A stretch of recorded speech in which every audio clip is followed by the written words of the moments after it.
وأشهد أن لا إله إلا الله وحده لا شريك له وأشهد أن سيدنا ونبينا وحبيبنا وشفيعنا وقرة أعيننا محمدا عبده ورسوله صلى الله تبارك وتعالى عليه وعلى آله وأصحابه وأزواجه وذريته وبارك وسلم تسليما كثيرا. أما بعد فأعوذ بالله من الشيطان الرجيم. بسم الله الرحمن الرحيم. فبما رحمة من الله لنت لهم ولو كنت فظا غليظ القلب لانفضوا من حولك. وقال تعالى: ادفع بالتي هي أحسن فإذا الذي بينك وبينه عداوة كأنه ولي حميم وما يلقاها إلا الذين صبروا وما يلقاها إلا ذو حظ عظيم. وقال النبي صلى الله عليه وسلم: عليك بالرفق فإن الله يحب الرفق في الأمر كله. سبحان ربك رب العزة عما يصفون وسلام على المرسلين والحمد لله رب العالمين. اللهم صل على سيدنا محمد وعلى آل سيدنا محمد وبارک وسلم. میرے محترم دوستوں اور بھائیوں،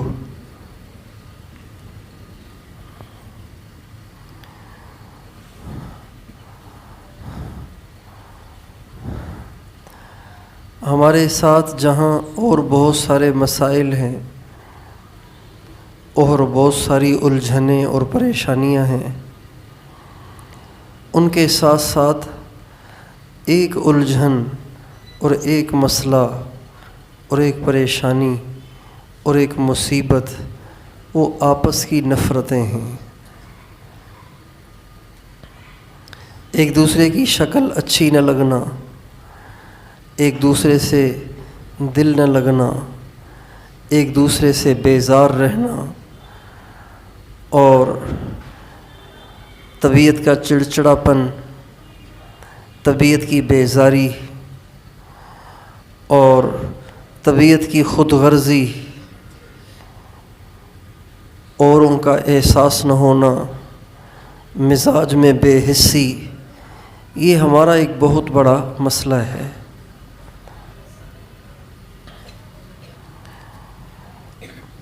معاشرہ صحیح معنی میں معاشرہ تب بنتا ہے جب ہر ایک دوسرے کا ہمدرد ہو، خیر خواہ ہو، ہر ایک دوسرے کا بھلا چاہتا ہو، ہر ایک دوسرے سے محبت کرتا ہو، الفت کرتا ہو.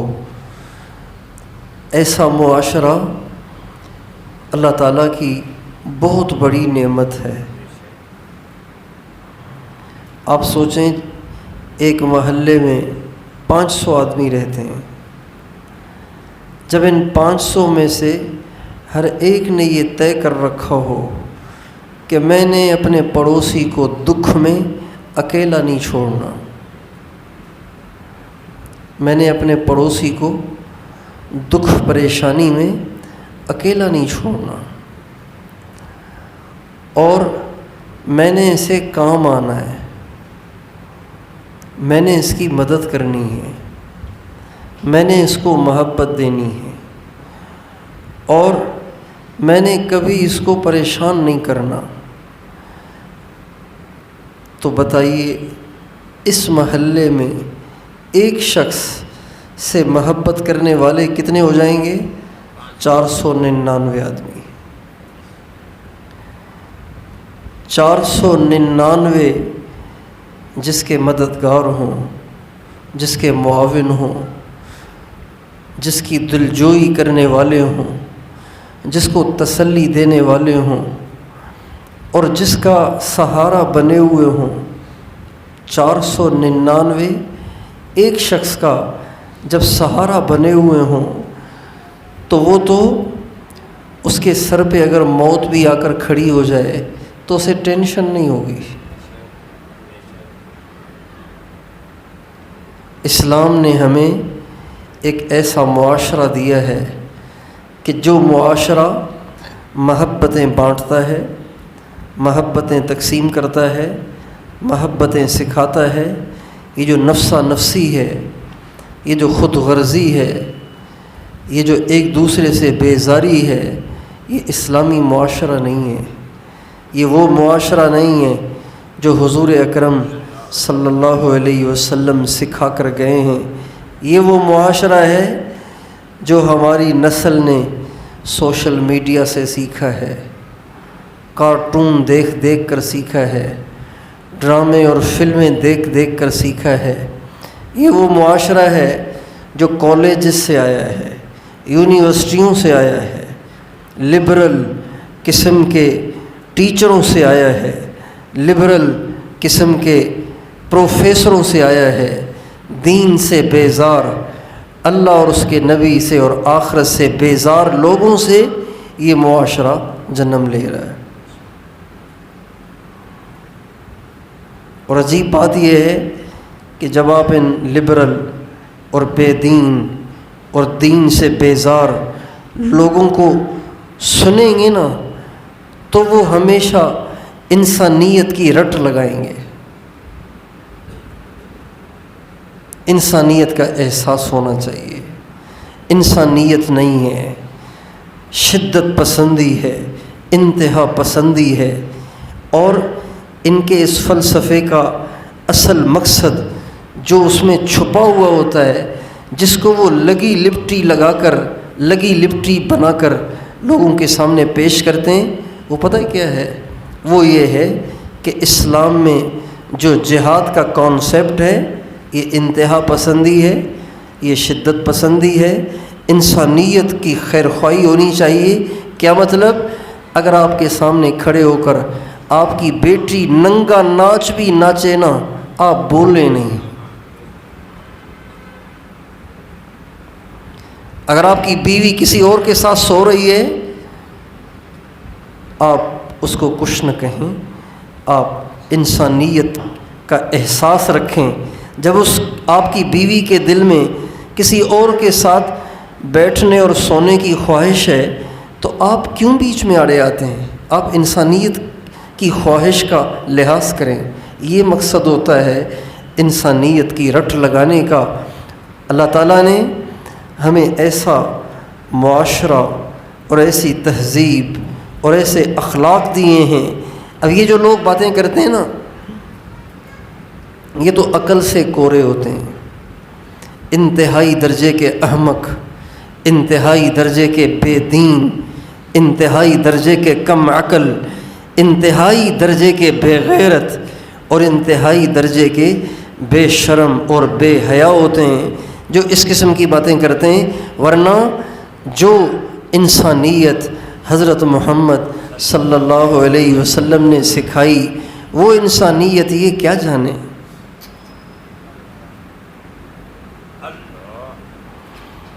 جس جہاد کو وہ انسانیت سے دور سمجھتے ہیں، وہ جہاد تو ہمارے نبی نے کیا ہے۔ تو اس کا مطلب یہ ہوا کہ آپ جس انسانیت کا درس دے رہے ہیں وہ انسانیت حضور کو بھی معلوم نہیں تھی، آپ پہ آ کے اتری ہے۔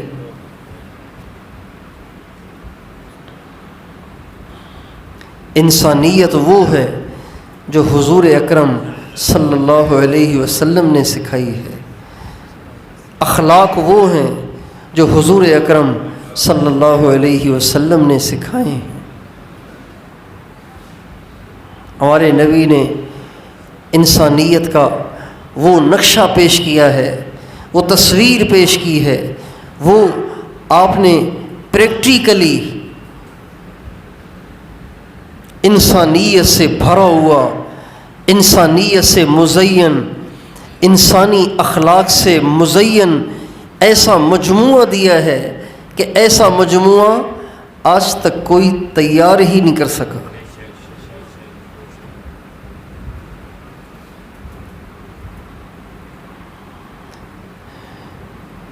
یہ انسانیت کی رٹ لگانے والے اپنے بھائیوں کے حق کھاتے ہیں، اپنی بہنوں کے حق کھاتے ہیں، اپنے باپ سے بدتمیزی کرتے ہیں، اپنی ماؤں سے بدتمیزی کرتے ہیں، بولنے کا ان کو ڈھنگ نہیں آتا، کردار ان کا انتہائی وحشیانہ، لیکن رٹا لگاتے ہیں انسانیت کا۔ انسانیت کا درس تو سرکار دو عالم صلی اللہ علیہ وسلم نے دیا ہے۔ ہمارے نبی کی خدمت میں غزوہ حنین کے بعد قیدی پیش کیے گئے، جو جنگ میں قید ہوئے تھے وہ پیش کیے گئے۔ ان میں ایک عورت بھی تھی، ایک عورت تھی۔ جب وہ آپ کے سامنے آئی تو اس کے سر پہ چادر نہیں تھی، دوپٹہ نہیں تھا، میدان جنگ سے گرفتار ہو کر آئی تھی، اس کے چہرے پہ چادر نہیں تھی۔ سرکار دو عالم صلی اللہ علیہ وسلم نے اپنے جسم اطہر پہ اوڑھی ہوئی مقدس اور منور اور دنیا کی قیمتی ترین چادر، عرش سے زیادہ قیمتی چادر ہمارے نبی نے اتار کے اس کافر عورت کے سر پہ ڈال دی۔ صحابہ نے پوچھا، یا رسول اللہ، یہ تو کافر ہے، پردہ تو مسلمان عورت کے لیے ہے، اکرام تو مسلمان کا ہے، کافر کا تو اکرام نہیں ہے، اور کافر کے لیے تو پردے کا حکم نہیں ہے۔ آپ نے فرمایا بے شک یہ کافرہ ہے، لیکن بیٹی تو ہے نہ کسی کی، بیٹی بیٹی ہی ہوتی ہے، چاہے کافر ہی کی کیوں نہ ہو۔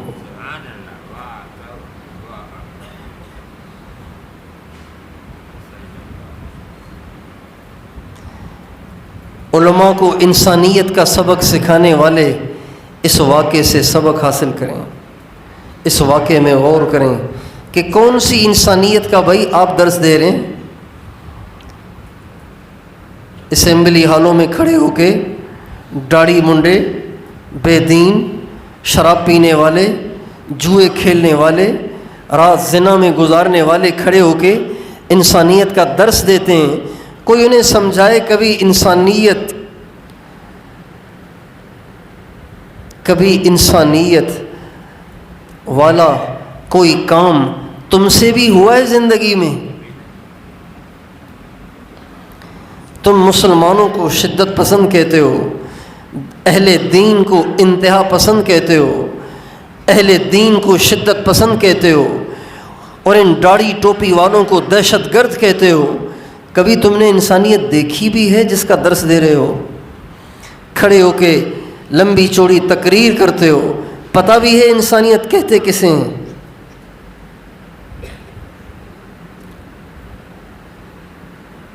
ایک آدمی میری ماں کی عزت پہ ہاتھ ڈالے، میرے باپ کی عزت پہ ہاتھ ڈالے، اور میں بیٹھا رہوں مزے سے کہ جی انسانیت کا تو خیال کرنا چاہیے، بس جو کر رہا ہے اس کو کرنے دو، وہ اس کا اپنا دین ہے، انسانیت کے ناطے سے آپ خاموش بیٹھے رہو، تو کوئی عقل مند اس کو انسانیت کہے گا؟ ہم مسلمانوں کی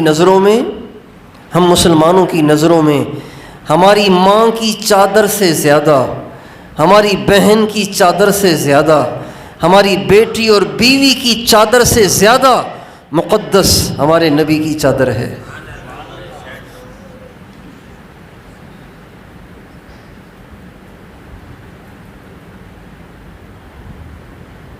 تو اگر کوئی ہمارے نبی کی چادر میں ہاتھ ڈالے گا تو پھر انسانیت یہی ہے کہ اس ہاتھ کو کاٹ دیا جائے۔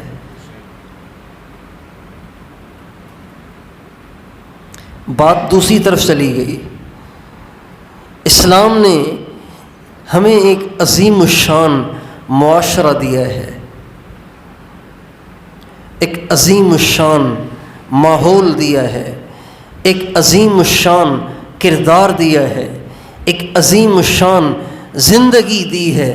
اگر وہ زندگی آج کا مسلمان اور آج کا انسان اختیار کر لے، سچ پوچھو دنیا بھی جنت بن سکتی۔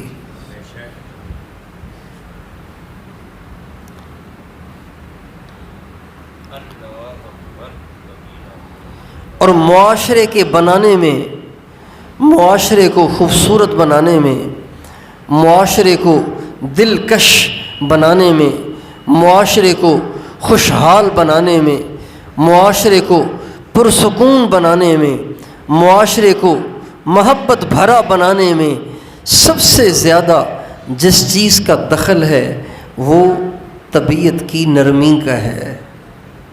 طبیعت کی نرمی، طبیعت کی نرمی، نرم مزاج ہونا، نرم مزاج ہونا یہ ایک ایسی صفت ہے جو معاشرے کو جنت بنا دیتی ہے۔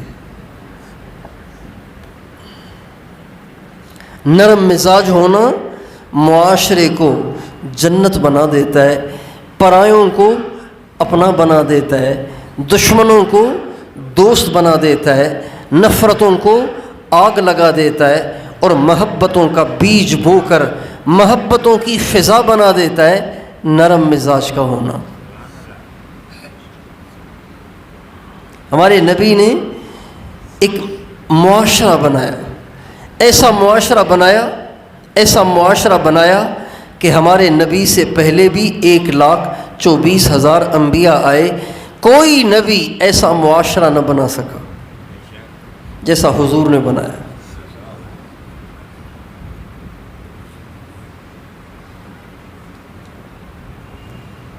ہمارے نبی کے زمانے میں ایک شخص کے پاس ایک شخص نے جانور ذبح کیا، جانور ذبح کیا، جانور ذبح کر کے ایک سری ایک غریب کے گھر بھیج دی۔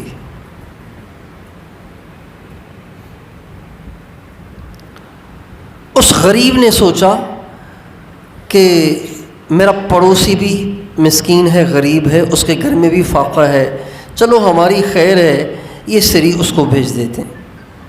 اس نے اگلے گھر بھیج دی، اگلے گھر میں فاقہ ہے، روٹی بھی نہیں ہے، سالن بھی نہیں ہے، کھانے کے لیے کچھ نہیں ہے، وہ خود بھی بھوکا، اس کی بیوی بھی بھوکی، اس کے بچے بھی بھوکے۔ اس نے سوچا میرا جو فلاں پڑوسی ہے نا اس کے گھر میں بھی فاقہ ہے، چلو ہماری خیر ہے ہم اس کے گھر بھیج دیتے ہیں۔ اس دوسرے نے تیسرے کے گھر سری بھیج دی، تیسرے نے چوتھے کے بارے میں یہ سوچا، چوتھے نے پانچویں کے بارے میں یہ سوچا، پانچویں نے چھٹے کے بارے میں یہ سوچا، چھٹے نے ساتویں کے بارے میں سوچا، اور ساتویں نے پہلے والے کے بارے میں سوچا۔ یوں گھومتے گھومتے گھومتے گھومتے وہ سری 7 گھروں کا چکر کاٹ کر اس پہلے شخص کے پاس آئی جس کو کسی نے سری بھیجی تھی۔ یہ وہ معاشرہ ہے جو ہمارے نبی نے بنایا۔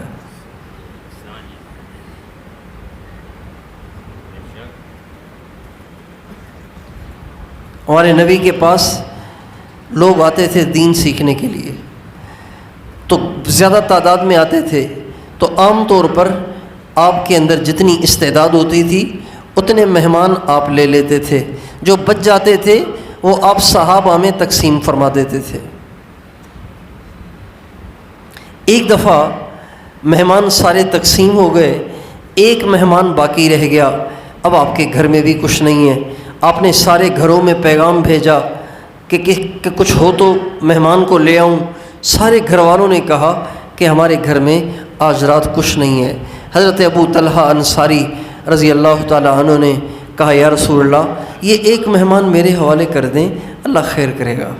وہ اپنے گھر لے گئے، بیوی سے جا کے کہا کچھ ہے؟ کہ کچھ بھی نہیں ہے، تھوڑا سا کھانا ہے، وہ بچوں کے لیے رکھا ہے، میں نے اور آپ نے تو بھوک سے رات گزارنی ہے، تھوڑا کھانا ہے بچوں کے لیے رکھا ہے۔ تو خاوند فرمانے لگے ام سلیم بچوں کو بھی تم بہلا پھسلا کے سلا دو، اور جو کھانا بچوں کے لیے رکھا ہے وہ مہمان کو کھلاؤ، لیکن مہمان ہمارے بغیر تو کھائے گا نہیں۔ یہ دستور ہے کہ میزبان مہمان کے ساتھ کھانا کھاتا ہے تو مہمان اطمینان سے کھانا کھاتا ہے، تو ہم بھی اس کے ساتھ ہمیں بیٹھنا پڑے گا، لیکن چونکہ کھانا اتنا ہے نہیں کہ ہم بھی کھائیں اور وہ بھی کھائیں، ہم تینوں کو پورا ہو جائے، لہٰذا جب ہم کھانے کے لیے بیٹھیں گے تو تم چراغ ٹھیک کرنے کے ارادے سے کھڑے ہو کر پھونک مار کے چراغ کو بجھا دینا، جب اندھیرا ہو جائے گا تو ہم جھوٹ موٹ کا منہ چلاتے رہیں گے، ایسے ہی منہ چلاتے رہیں گے، مہمان سمجھے گا کہ کھا رہے ہیں اور ہم نہیں کھائیں گے تاکہ اللہ کے نبی کا مہمان کھانا کھائے۔ چنانچہ حضرت ابو طلحہ انصاری اور حضرت ام سلیم نے اپنے بچوں کو رات کو بھوک سے سلایا۔ ہے کوئی دنیا میں انسانیت کا درس دینے والا جو اپنے بچوں کو بھوکا سلائے اور خود بھی بھوکا سوئے، اس کی بیوی بھی بھوکی سوئے اور مہمان کو کھانا کھلائے؟ ہے کوئی ایم پی اے ایسا؟ ہے کوئی ایم این اے ایسا؟ ہے کوئی کاؤنسلر ایسا؟ ہے کوئی ہمارا چھوٹا سا مزدور اور چپڑاسی اور کلرک ایسا؟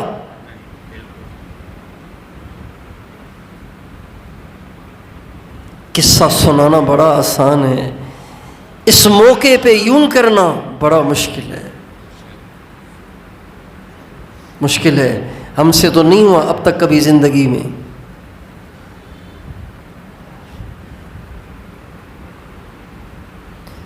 اللہ، واہ حضور، واہ کیسا معاشرہ بنا دیا آپ نے۔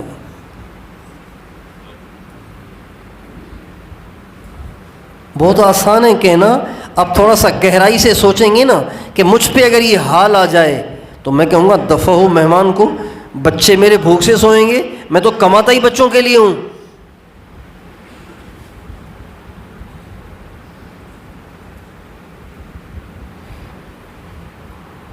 چنانچہ خود بھی بھوکے سوئے، بیوی بھی بھوکی سوئی اور بچوں کو بھی بھوکا سلا دیا، مہمان نے کھانا کھایا۔ یہ سب اندھیرے میں ہوا، ام سلیم اور ابو طلحہ کے سوا تیسرا کوئی بھی نہیں جانتا تھا۔ جب صبح کو فجر کی نماز کے لیے حضرت ابو طلحہ انصاری آئے، سرکار دو عالم صلی اللہ علیہ وسلم نے فجر کی نماز پڑھائی، پھر آپ نے فرمایا، آپ ابو طلحہ کی طرف متوجہ ہوئے اور فرمایا، ابو طلحہ تیری رات کی مہمانی جو تو نے اندھیرے میں کی ہے، جس کو کسی نے دیکھا بھی نہیں ہے، اللہ نے عرش پہ بیٹھ کے اس کو دیکھا ہے، اور اللہ کو تیری یہ مہمانی اتنی پسند آئی ہے کہ تیری شان میں اللہ تعالیٰ نے قرآن پاک کی آیت اتار دی ہے جس کو قیامت تک لوگ تلاوت کرتے رہیں گے۔ وَيُؤْثِرُونَ عَلَىٰ أَنفُسِهِمْ وَلَوْ كَانَ بِهِمْ خَصَاصَةٌ۔ یہ آیت ابو طلحہ اور ام سلیم کی شان میں اتری ہے کہ میرے نبی کے صحابہ اور صحابیات اتنے عظیم الشان ہیں کہ خود بھوکے سو جاتے ہیں، بچوں کو بھوکا سلا دیتے ہیں، لیکن مہمان کو کھلا دیتے ہیں۔ یہ وہ معاشرہ ہے جو ہمارے نبی نے تیار کیا تھا۔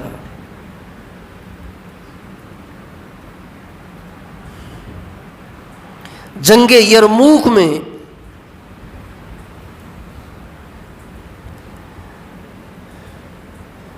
ایک صحابی کہتے ہیں،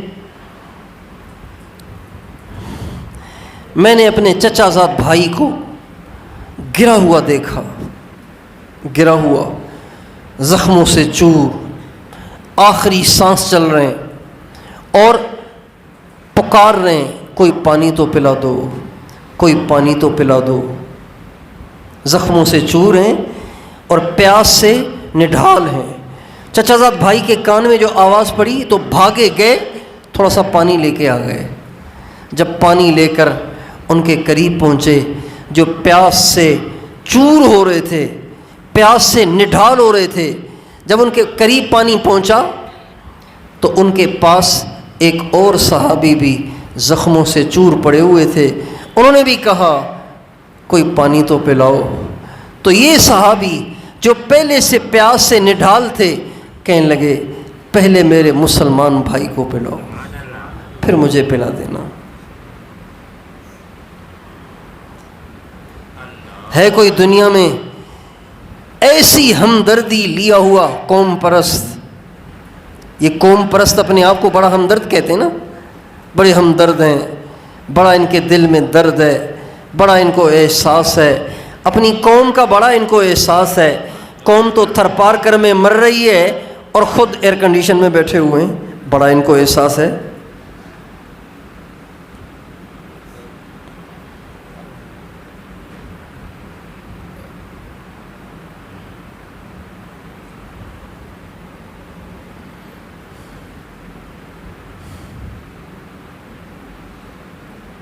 ایک قومیت کے نعرے لگانے والے زبان کے نعرے لگانے والے، یہ سب اللہ کی نظروں میں مردود ہیں۔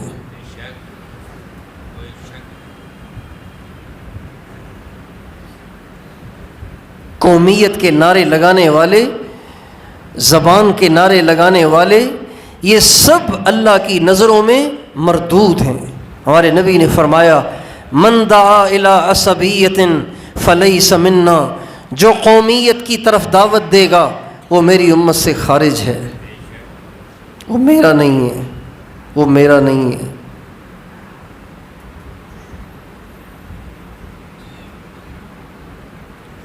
اس لیے آپ سب سے درخواست ہے، کبھی بھی اپنے آپ کو سندھی نہ سمجھنا، مہاجر نہ سمجھنا، پنجابی نہ سمجھنا، پٹھان نہ سمجھنا، راجپوت ہونے پہ نہ اترانا کہ میں راجپوت ہوں، پٹھان ہونے کا احساس نہ رکھنا، ہمیشہ حضور اکرم صلی اللہ علیہ وسلم کا امتی بن کر زندگی گزارنا۔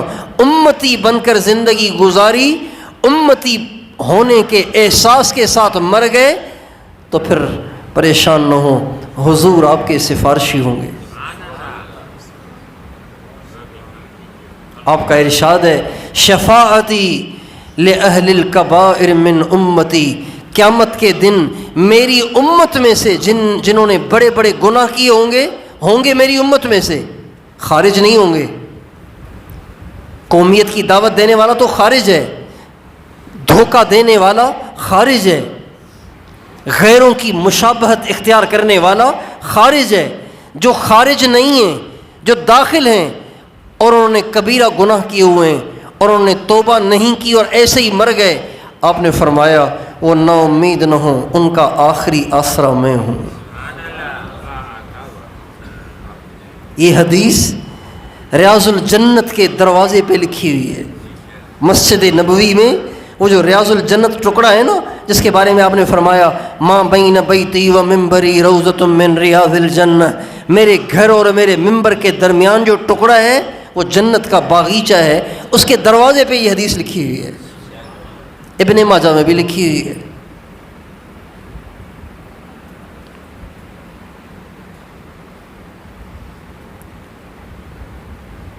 امتی بن کے رہنا ہے، سندھی بن کر نہیں، پنجابی پٹھان اور بلوچ اور سرائکی اور بروہی بن کر نہیں، مہاجر بن کر نہیں، حضور اکرم صلی اللہ علیہ وسلم کا امتی بن کے رہنا ہے۔ کبھی اپنے بچوں کو اس بات کا احساس نہ دلائیں ہم سندھی ہیں۔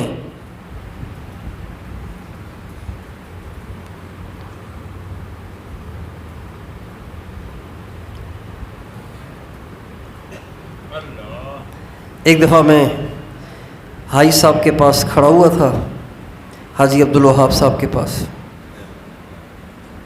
تو فرمانے لگے تم اپنے سندھیوں سے کہو، سنیے گا، تم اپنے سندھیوں سے کہو کہ تم حضور کے امتی ہو۔ پھر فرمانے لگے سندھیوں سے نہیں، میں نے غلط کہا، سندھ والوں سے کہو۔ اپنے بارے میں فرمانے لگے یہ جو میں نے تمہیں کہا نا سندھیوں سے، یہ میں نے غلط کہہ دیا، سندھیوں سے نہیں، سندھ والوں سے کہو کہ تم سندھی نہیں ہو، تم تو حضور کے امتی ہو۔ پتہ نہیں آپ سمجھے کہ نہیں سمجھے اس بات کو، ہیں؟ دوبارہ سناتا ہوں۔ ایک دفعہ میں حاجی صاحب کے پاس کھڑا ہوا تھا تو فرمانے لگے تم اپنے سندھیوں سے کہو کہ تم سندھی نہیں ہو، تم حضور کے امتی ہو۔ پھر فرمانے لگے یہ جو میں نے تم سے کہا نا کہ سندھیوں سے کہو، یہ میں نے غلط کہا، سندھیوں سے نہیں، مجھے یہاں پہ کہنا چاہیے تھا تم سندھ والوں سے کہو کہ تم سندھی نہیں ہو۔ سندھ والا یعنی سندھ میں رہنے والا۔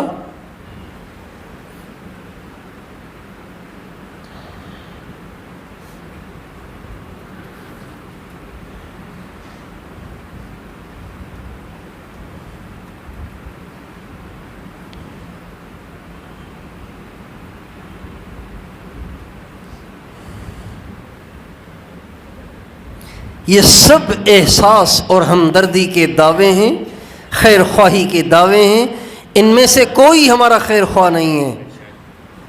اگر کوئی پختون کا نعرہ لے کے اٹھتا ہے پٹھان اس کے پیچھے لگ جاتے ہیں، کوئی سندھی کا نعرہ لگاتا ہے، یہ نہ سمجھ سندھی اس کے پیچھے چلنا شروع کر دیتے ہیں، کوئی مہاجر کا نعرہ لگاتا ہے سارے اس کے پیچھے چلنا شروع کر دیتے ہیں، کوئی بروہی کا نعرہ لگاتا ہے سارے بروہی اس کے پیچھے چلنے لگ جاتے ہیں، کوئی بلوچی کا نعرہ لگاتا ہے سارے اس کے پیچھے چلنا شروع کر دیتے ہیں، اور یہاں پہ کوئی میمن ہونے کا نعرہ لگائے سارے اس کے ساتھ ہو جاتے ہیں، کوئی سولنگی اور ماچھی ہونے کا نعرہ لگائے سارے ماچھی اس کے پیچھے چلنا شروع کر دیتے ہیں۔ نہیں میرے دوستو، ہم کسی کے پیچھے نہیں چلیں گے، ہم تو حضرت محمد مصطفیٰ احمد مجتبیٰ صلی اللہ علیہ وسلم کے پیچھے چلیں گے۔ ہمیں ان کی نسبت کافی ہے، ہمیں اور کسی نسبت کی حاجت نہیں ہے۔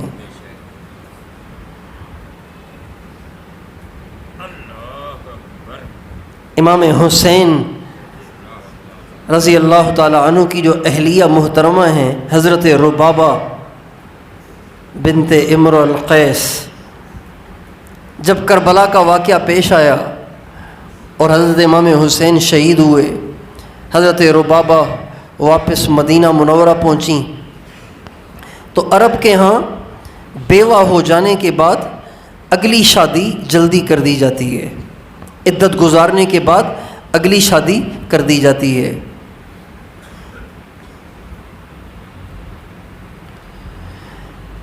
ایک مثال سے بات سمجھ میں آ جائے گی۔ حضرت جعفر بن ابی طالب، ان کی اہلیہ کا نام ہے اسماء بنت امیس۔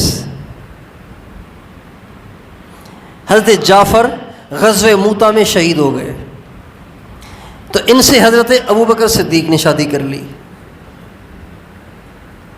حضرت ابوبکر صدیق کا انتقال ہوا تو ان سے حضرت علی نے شادی کر لی، حضرت اسماء بنت امیس۔ تو عرب کے ہاں یہ عام رواج تھا اور یہ اچھی بات ہے، کسی عورت کا خاوند دنیا سے چلا جائے عدت کے بعد اس کی شادی کر لینی چاہیے۔ ہمارے ہاں اس کو عیب سمجھیں گے، پتہ نہیں اتنا ذلیل کریں گے، اتنا بدنام کریں گے، اتنا ذلیل کریں گے کہ اس بیچاری کا معاشرے میں جینا مشکل ہو جائے گا۔ اچھا ابھی بھی اس کو خاوند کی ضرورت ہے؟ سندھی میں کہیں گے انجام مرس کھپیس۔ توبہ توبہ، کتنا عجیب جملہ ہے یہ، کتنی بڑی گالی ہے یہ، حالانکہ سنت ہے، جہالت ہے۔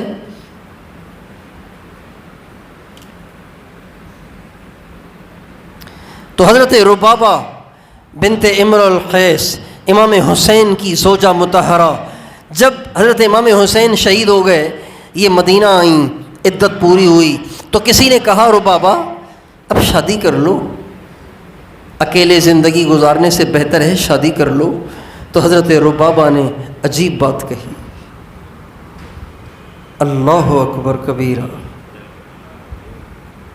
کسی نے کہا ربابہ آپ شادی کیوں نہیں کر لیتی؟ عورت ہر مسئلہ اپنے بیٹے کو تو نہیں بتا سکتی نا، عورت اپنا ہر مسئلہ بیٹے کو بتا سکتی ہے، خاوند ہونا چاہیے جس کو وہ اپنے اندر کے مسائل بتائے۔ تو کسی نے کہا آپ شادی کیوں نہیں کرتی؟ کہ حضور کو سسر بنانے کے بعد کسی اور کو سسر بنانے کو دل نہیں چاہتا،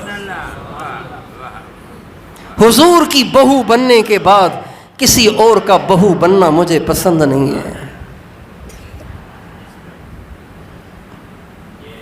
جب حضور کی ایک دفعہ بہو بن گئی ہوں، حضور کے بیٹے کی بیوی ایک دفعہ بن کر حضور کی بہو بن گئی ہوں اور سرکار دو عالم میرے سسر بن گئے ہیں، تو اب کسی اور کو سسر بنانے کی حاجت ہی کیا ہے؟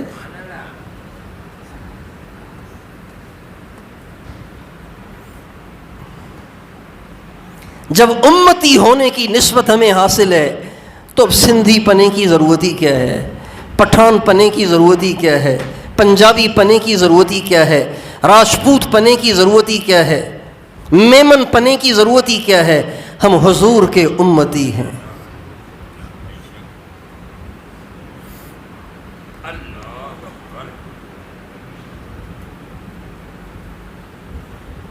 میں کہہ رہا تھا کہ یہ قوم پرست اپنے آپ کو بڑا ہمدرد بتاتے ہیں.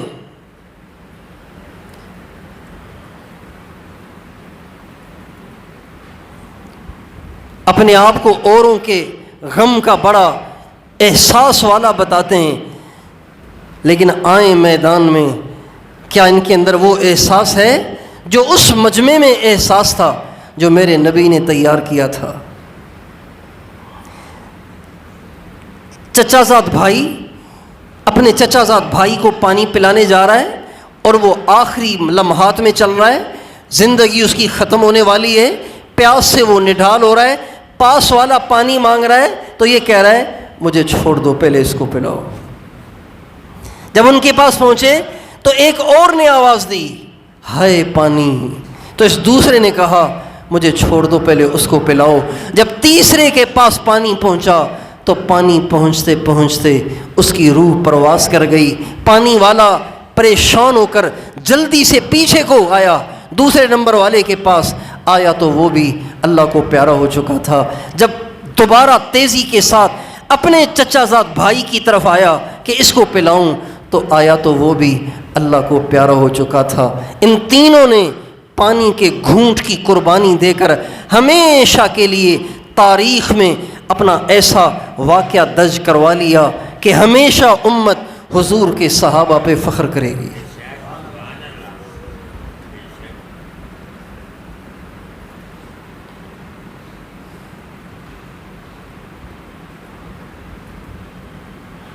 ہمارے نبی نے وہ معاشرہ قائم کیا ہے کہ جیسا معاشرہ کوئی قائم کر ہی نہیں سکتا. میرے تو بھائیوں، آج ہمیں ایسے معاشرے کی ضرورت ہے، آج ہمیں ایسے معاشرے کی ضرورت ہے. ادھر تو اپنے بھی کاٹ کھانے کے لیے تیار بیٹھیں، پرائے بھی کاٹ کھانے کے لیے تیار بیٹھیں، پڑوسی بھی کاٹ کھانے کے لیے تیار ہیں، رشتہ دار بھی کاٹ کھانے کے لیے تیار ہیں. بڑی عجیب بات کہی ایک عرب شاعر نے، وما اقاربک الا اقارب، وما اقاربک الا اقارب، تیرے رشتہ دار نہیں ہیں، یہ تو بچھو بنے ہوئے ہیں. یہ ایک شاعر کا شعر بھی ہے اور عربی زبان کا مقولہ بھی ہے. کہاوتیں ہوتی ہیں نا، ہر زبان میں کہاوتیں ہوتی ہیں نا، ہر زبان میں کہاوتیں ہوتی ہیں. سچ د بیٹھو نچ، پچھڑوں نہ منجھڑوں، یہ کہاوتیں ہیں نا سندھی کی.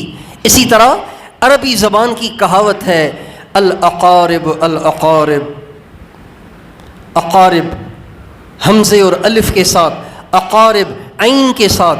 اقارب کا ترجمہ رشتہ دار، عین اقارب کا ترجمہ بچھو. یہ رشتہ دار تو بچھو ہی ہوتے ہیں، انہوں نے تو ڈنگی مارنا ہوتا ہے. ایک رشتہ دار نے گاڑی خرید لی، بس پھر اس کی خیر نہیں ہے. اس نے اپنا مکان بڑا بنوا لیا، اب اس کی خیر نہیں ہے. ان کا کاروبار خوب چل گیا، اب اس کی خیر نہیں ہے. ایک تو باتیں سنا کے ذلیل کریں گے، دل دکھائیں گے، حسد کریں گے، پریشان کریں گے، اور بعض تو ایسی بدبختی کا مظاہرہ کریں گے کہ جائیں گے جادوگر کے پاس کہ یہ ہمارا رشتہ دار ہے اور اس نے ہمارا حق کھایا ہوا ہے، ایسا کوئی پڑھ کے اس کو پھینک دو نا کہ بس یہ کنگالی ہو کے رہ جائے. یہ بھی کرتے ہیں رشتہ دار.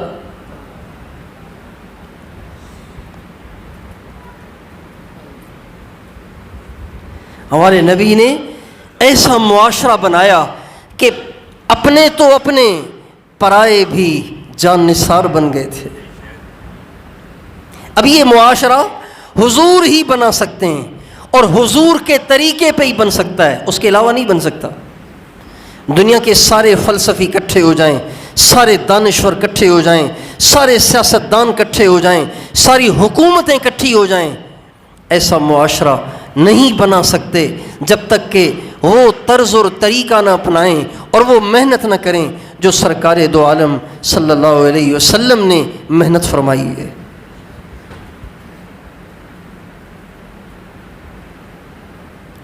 ہمارے ایک بہت بڑے بزرگ تھے، حضرت مولانا مفتی زین العابدین صاحب رحمۃ اللہ علیہ، وہ فرماتے تھے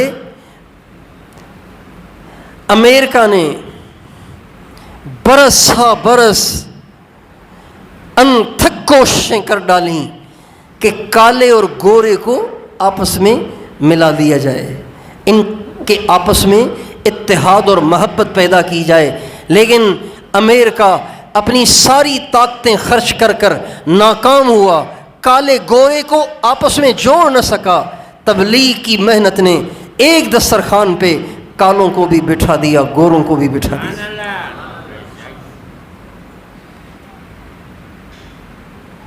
دین نے، تبلیغ کی محنت سے مراد دین نے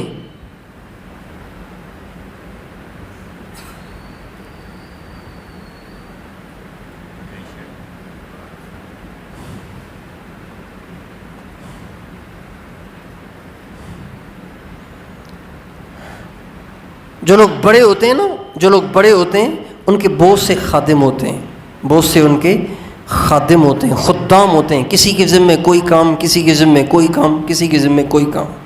پھر ان خدام میں ایک خادم خاص ہوتا ہے جو ہر وقت ساتھ ہوتا ہے، کبھی جدا نہیں ہوتا، خادم خاص۔ سرکار دو عالم صلی اللہ علیہ وسلم کی خدمت بہت سو نے کی، حضرت انس نے کی، عبداللہ ابن عباس نے کی، عبداللہ ابن مسعود نے کی، اور حضرت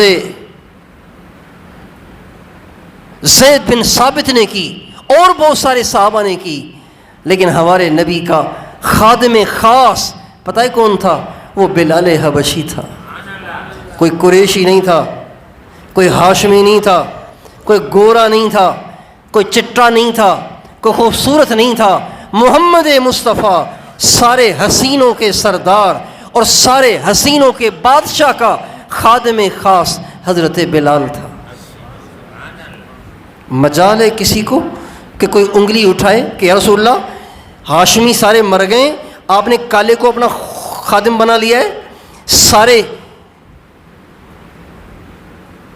عرب مر گئے کہ آپ نے ایک حبشی کو اپنا خادم خاص بنا لیا ہے؟ مجال ہے کسی کی؟ اس لیے کہ سب سمجھتے تھے یہاں معاملہ رنگ اور روپ کا نہیں ہے، یہاں معاملہ فضل اور کرم کا ہے۔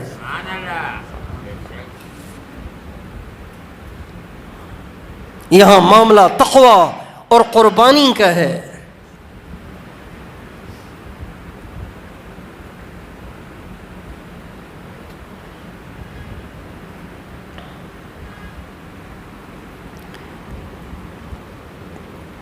ایک اچھا معاشرہ،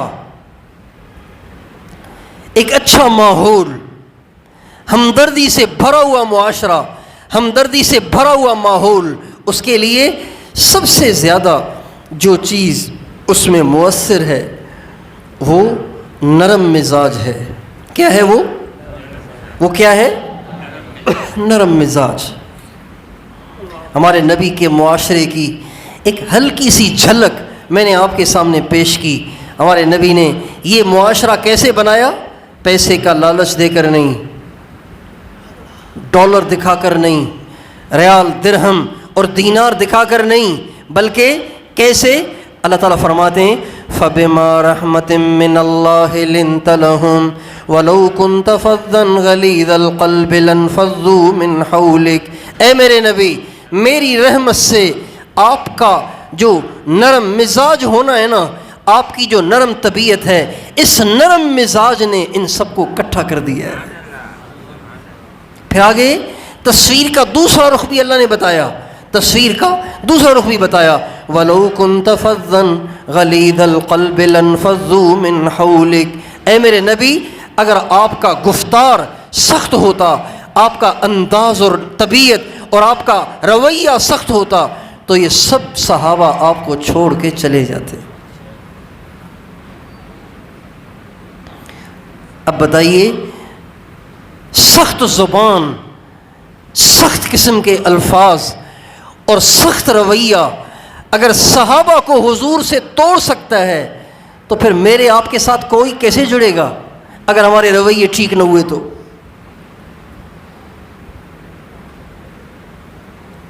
ہم لوگ پتہ کیا کہتے ہیں؟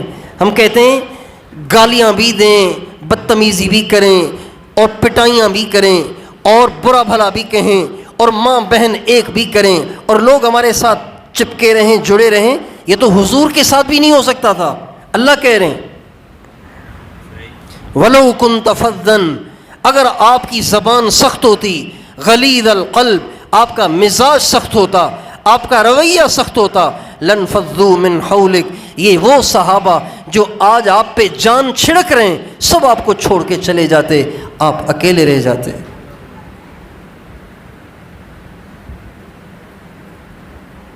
اس لیے نرم مزاج، نرم رویہ، نرم الفاظ اگلے کا دل موہ لیتے ہیں، اگلے کا دل جیت لیتے ہیں، اگلے کو آپ سے خوش کر دیتے ہیں۔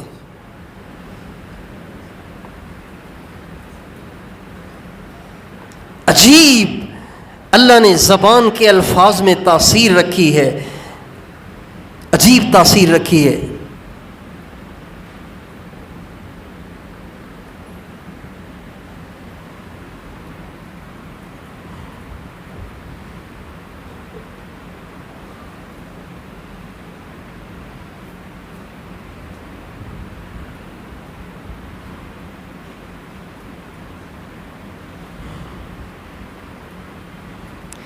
آج تربیت کے نہ ہونے کی وجہ سے اس مزاج سے محرومی ہے۔ اس لیے وہ بیوی جو آپ کو قبول کر کے آپ کے پاس آئی ہے وہ آپ سے بیزار ہے، وہ بچے جو آپ کے نطفے سے بنے ہیں وہ آپ کی زبان کھینچنے کے لیے تیار کھڑے ہیں۔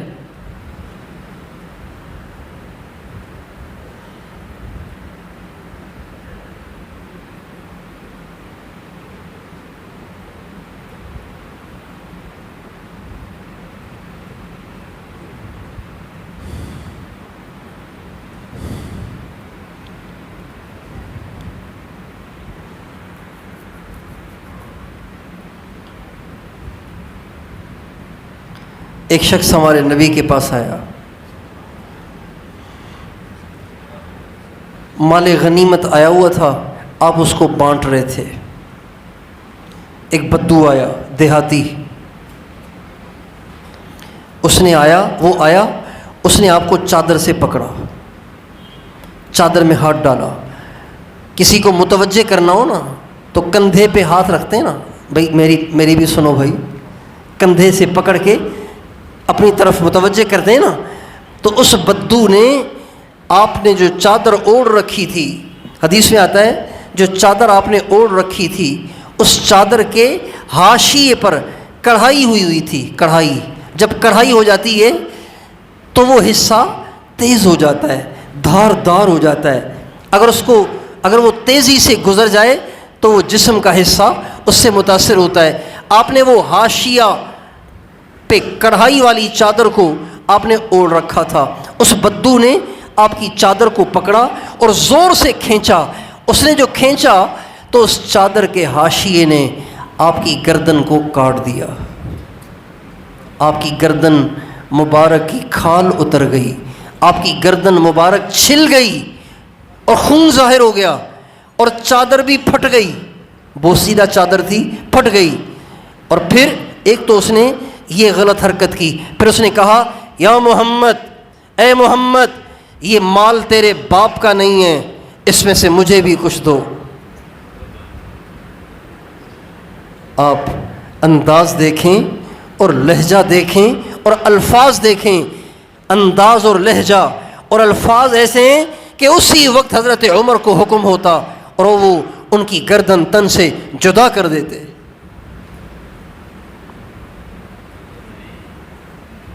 لیکن حدیث میں آتا ہے جب اس نے یوں کیا تو آپ اس کی طرف دیکھ کے مسکرائے اور آپ نے فرمایا بے شک یہ مال میرے باپ کا نہیں، میرے اللہ کا ہے۔ یہ مال میرے باپ کا نہیں، میرے اللہ کا ہے۔ تو نے ٹھیک کہا، تم نے صحیح کہا، یہ بے شک اللہ کا ہے، میرے باپ کا نہیں ہے۔ اور کوئی بردبار سے بردبار بھی ہوتا تو کہتا ٹھیک ہے میرے باپ کا بھی نہیں ہے تو پھر تیرے باپ کا بھی نہیں ہے، چل یہاں سے۔ جواب تو اس کا یہ بنتا ہے نا، میرے باپ کا نہیں تو تیرے باپ کا ہے، چل یہاں سے، پہلے بولنا سیکھ گیا بدتمیز کہیں کا۔ آپ دیکھ کے مسکرائے اور آپ نے فرمایا بے شک یہ مال میرے باپ کا نہیں ہے، اللہ کا مال ہے۔ پھر آپ نے فرمایا اس کے اونٹ کو غلے سے بھر دو، اس کے اونٹ کو غلے سے بھر دو۔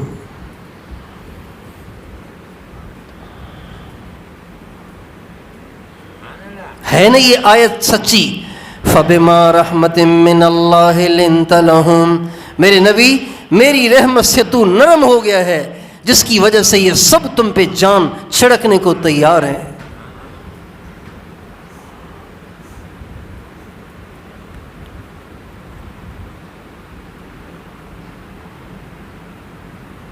طبیعت کی نرمی جس میں آ گئی ہمیشہ وہ جوڑ کا باعث بنے گا، توڑ اور جھگڑے کا باعث نہیں بنے گا۔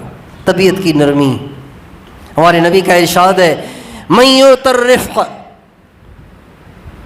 فَقَدْ أُوتِیَ خَیْرًا کَثِیرًا، جسے نرمی مل گئی اسے بہت بڑی خیر مل گئی۔ خیرن کثیرہ یا الخیر کلہ، اس طرح کی کچھ الفاظ ہیں، اللہ تعالیٰ معاف کرے۔ حدیث کا مفہوم یہ بنتا ہے جسے نرمی دے دی گئی اس کو ساری خیر دی گئی، اور جو نرمی سے محروم ہو گیا وہ بڑی خیر سے محروم ہو گیا۔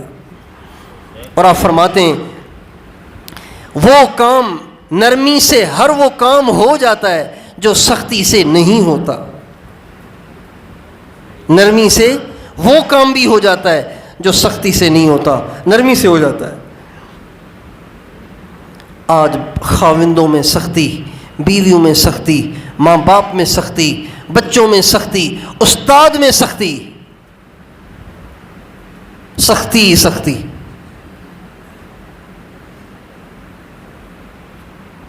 اس لیے ماتحت باغی ہو جاتے ہیں، ماتحت باغی ہو جاتے ہیں۔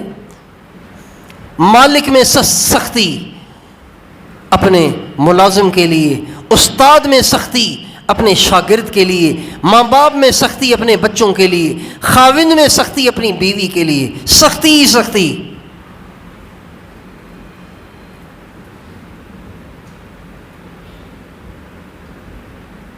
اور یہ آدمی سختی پتہ کیوں کرتا ہے؟ سختی اس لیے کرتا ہے، اس لیے کہ وہ سمجھتا ہے کہ اب یہ میرے نیچے ہے، میں اس کے اوپر ہوں، لہٰذا اب جو میں کہوں نا بس وہ من و عن کرتا چلا جائے۔ تو یہ اس کی خام خیالی ہے۔ ارے جس اللہ نے آپ کو بنایا ہے، آپ اس کی ہر بات کو مان رہے ہیں کہ آپ ان سے توقع کر رہے ہیں کہ آپ کی ہر بات کو مانیں؟ یہ انسان ہے، آپ نے ان کو بنایا نہیں ہے، آپ ان کے خالق نہیں ہیں، آپ ان کو روزی نہیں دیتے، آپ نے ان کو آنکھیں نہیں دیں، آپ نے ان کو زبان نہیں دی، آپ نے ان کو کان نہیں دیے، آپ ان کو 10,000 تنخواہ دیتے ہیں اور تنخواہ پہ آپ ان سے کام کروا رہے ہیں، اور آپ سمجھتے ہیں کہ میں رب بن جاؤں اور یہ میری مخلوق بن جائے۔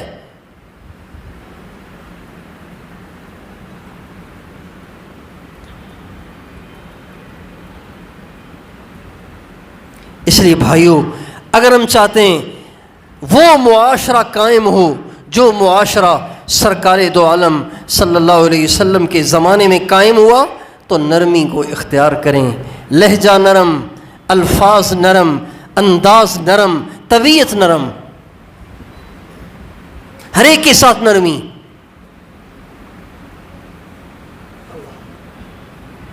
سختی کہاں کرنی ہے؟ شریعت نے بتایا ہے، اپنی مرضی سے نہیں کرنی۔ سختی کہاں کرنی ہے؟ میدان جہاد میں، میدان جہاد میں سختی کرنی ہے، گھر میں نہیں کرنی سختی۔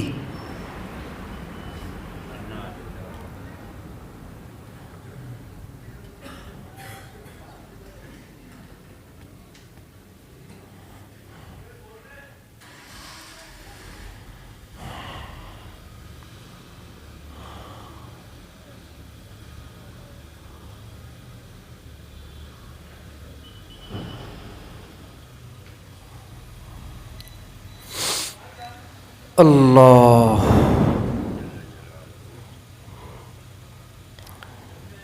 کیا خیال ہے؟ اپنی طبیعتوں کو نرم کریں گے؟ پتھر پتھر کو نرم کرنا آسان ہے، سخت طبیعت کو نرم کرنا اس سے زیادہ مشکل ہے۔ زور لگے گا جب آپ کو ناگواری پیش آئے گی، اگلا آپ کی پگڑی اتارے گا اور اگلا آپ کا چھوٹا آپ کی نافرمانی کرے گا، آپ کو مرچیں بہت لگیں گی، لیکن اس موقع پر آپ یاد کریں کہ حضور نے اس بدو کے ساتھ کیا کیا تھا، وہ کریں۔ دو باتیں، دو حدیثیں اور سناتا ہوں پھر ختم کرتا ہوں۔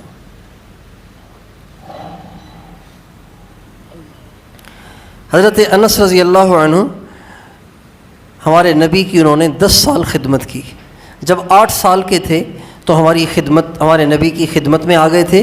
حضرت ام سلیم نے آپ کو، حضرت انس کو ہمارے نبی کی خدمت کے لیے وقف کر دیا تھا، یا رسول اللہ یہ دن رات آپ کا خادم آپ کا کام کرے گا۔ 10 برس انہوں نے خدمت کی۔ حضرت انس کہتے ہیں 10 سال میں نے حضور کے ساتھ گزارے، لیکن 10 سال میں 2 باتیں رسول پاک علیہ السلام نے مجھے کبھی نہیں فرمائیں۔ کتنی باتیں؟ 2 باتیں کبھی نہیں فرمائیں۔ ایک تو یہ نہیں کہا کیوں کیا،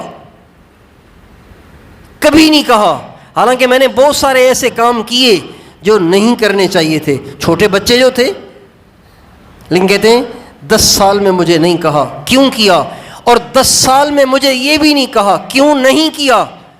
ایسے بہت سے کام جو کرنے چاہیے تھے، میری ذمہ داری میں داخل تھے، لیکن میں نے نہیں کیے، لیکن آپ نے مجھے کبھی نہیں کہا کیوں نہیں کیا۔ یہ 2 جملے آپ بھی طے کر لیں کہ یہ 2 جملے میں نے کبھی کسی کو نہیں کہنے۔ یہ 2 جملے میں نے کبھی کسی کو، کون کون سے 2 جملے؟ کیوں کیا، اور دوسرا کیوں نہیں کیا۔ بیگم میں نے آپ کو بتایا تھا نا کہ آج مہمان آنے، تم نے کھانا کیوں نہیں پکایا، یہ نہ کہو۔ میں نے آپ کو روکا تھا نا اس بات سے کہ ان کے گھر نہیں جانا، آپ پھر کیوں گئی ہیں؟ کیوں کا لفظ چھوڑ دیں۔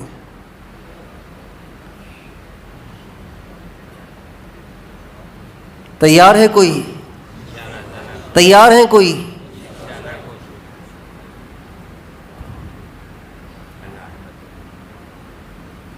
ایک حدیث، دوسری حدیث،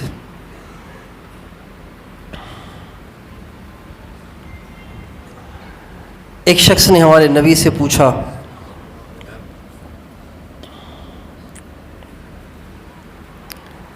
یا رسول اللہ میرا ایک نوکر ہے، میرا ایک ملازم ہے، نوکر ہے، تو وہ غلطی کرتا ہے، میں کچھ کہتا ہوں وہ کچھ کرتا ہے، تو کتنی اس کی غلطیاں معاف کر کے پھر اگلی غلطی پہ اس کو سزا دوں، اس کی کوئی حد مقرر فرما دیں۔ اس نے 1 دفعہ غلطی کر دی، معاف کر دوں، دوسری دفعہ کر دی، معاف کر دوں، تیسری دفعہ کر دی، معاف کر دوں، کب تک معاف کرنا ہے اور کب جا کے اس کو سزا دینی ہے، اس کی کوئی حد مقرر کر دیں۔ یہ اس شخص نے ہمارے نبی سے پوچھا، کم اعفو عن الخادم، یا رسول اللہ معاف کرنے کی حد مقرر کر لیں تاکہ اس کے بعد سزا بھی دی جا سکے۔ آپ نے فرمایا کل یوم 70 مرتن، روزانہ 70 دفعہ معاف کر لیا کرو۔ کس کو؟ کس کو؟ نوکر کو، بیوی تو نوکر نہیں ہے بھائی، نوکر کو روزانہ کتنی دفعہ معاف کرنا ہے؟ دوسرے الفاظ میں یہ مطلب ہے کہ کچھ کہنا ہی نہیں ہے، معاف ہی کرنا ہے، ورنہ کون سا سیٹ تسبیح لے کے بیٹھے گا، اب 48 ہو گئے، اب 39 ہو گئے، اب 50 ہو گئے، سارا دن تو اسی میں گزر جائے گا تسبیح پڑھنے میں کہ بھائی کتنی دفعہ اس نے غلطی کی ہے۔ کم اعفو عن الخادم، واہ میرے آقا واہ، کم اعفو عن الخادم، کتنی دفعہ نوکر کو معاف کروں؟ فرمایا کل یوم 70 مرتن، روزانہ 70 دفعہ معاف کر لیا کرو۔ اگر آپ کہتے کہ 3 دفعہ تو ضرور وہ کہتے کہ چوتھی دفعہ تو پھر ٹھکائی ہونی چاہیے۔ اگر آپ کہتے 5 دفعہ تو ضرور وہ کہتے 36 دفعہ تو ٹھکائی ہونی چاہیے. آپ نے عدد ہی ایسا ڈال دیا کہ اتنی دفعہ کوئی غلطی کر ہی نہیں سکتا. اور پھر عجیب بات یہ ہے کہ عرب کے ہاں عربی زبان میں 70 سے مراد 70 نہیں ہوتا، 70 سے مراد ہوتا ہے بہت زیادہ. کہتے ہیں نا جنت میں ایک حور ہے، 70,000 اس کے خادم ہیں. اور کہتے ہیں جنت میں ایک محل ہے، 70,000 اس کے دروازے ہیں. اس سے مراد 70,000 نہیں ہے، گنتی کے 70,000 نہیں ہیں. اس سے مراد لا تعداد بہت زیادہ، 70,000 کی گنتی نہیں ہے، اس سے مراد بہت زیادہ ہے.